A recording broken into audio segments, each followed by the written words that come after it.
Alors, lorsqu'on est juriste, effectivement, la question peut se poser dans quelle matière va-t-on se spécialiser? Le droit de l'environnement est passionnant parce que c'est à la fois une spécialité, mais c'est en réalité très large puisque ça concerne le vivant, la planète, ça concerne l'ensemble des espèces animales et végétales. Et grâce au droit de l'environnement, on va s'intéresser au droit des affaires, au droit de l'urbanisme, au droit de l'immobilier. Bref, le droit de l'environnement, surtout depuis qu'il a intégré notre Constitution, il intéresse tous les champs du droit.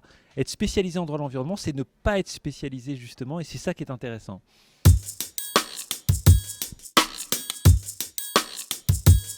La dérogation espèces protégées, c'est le nom d'une procédure. C'est le nom d'une procédure que doivent notamment respecter des entreprises qui s'engagent pour l'environnement. Je pense à celles qui vont développer des parcs éoliens, des centrales solaires, s'engager pour la géothermie, bref, les énergies renouvelables. Elles peuvent être surprises qu'on leur demande une contrainte administrative supplémentaire. Pourtant, c'est indispensable et je pense que ces entreprises devraient faire valoir le fait qu'elles contribuent à la recherche scientifique, à la connaissance du vivant, justement parce qu'elles protègent ces espèces protégées.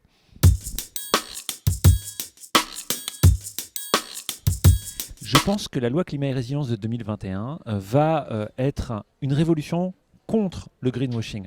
Aujourd'hui, il n'est plus acceptable que des entreprises n'assument pas un devoir de cohérence entre leurs discours et leurs actes. D'abord parce que ça crée une distorsion de concurrence entre entreprises. Deux, parce que c'est mauvais pour l'environnement. Et aujourd'hui, avec cette loi, sera une pratique commerciale trompeuse de nature à induire en erreur le consommateur, le fait de prétendre sans preuve, à tort, qu'on protège l'environnement ou qu'on ne nuit pas à l'environnement alors que tel n'est pas le cas. Donc oui, je pense que cette loi va accélérer le mouvement de disparition du greenwashing. Ce n'est pas du tout la voie dans laquelle doivent aujourd'hui s'engager les entreprises.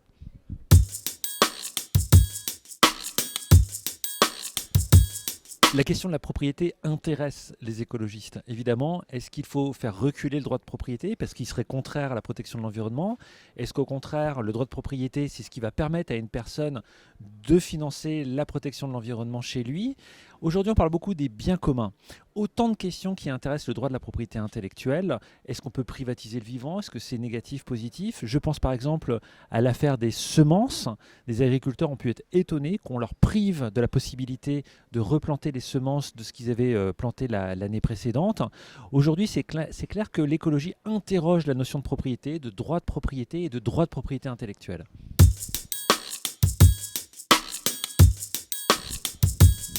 La citation que j'aime beaucoup, c'est une citation que les plus jeunes ne connaissent pas, qui est une citation d'un acteur caustique qui s'appelait, parce qu'il est mort aujourd'hui, Jean-Yann, qui disait « Tout le monde veut sauver la planète, mais personne ne veut descendre les poubelles ». Ça nous renvoie à nos propres contradictions. Et il faut toujours se garder de faire de la morale en matière d'écologie, parce que soi-même, on n'est pas exemplaire, on n'est pas parfait.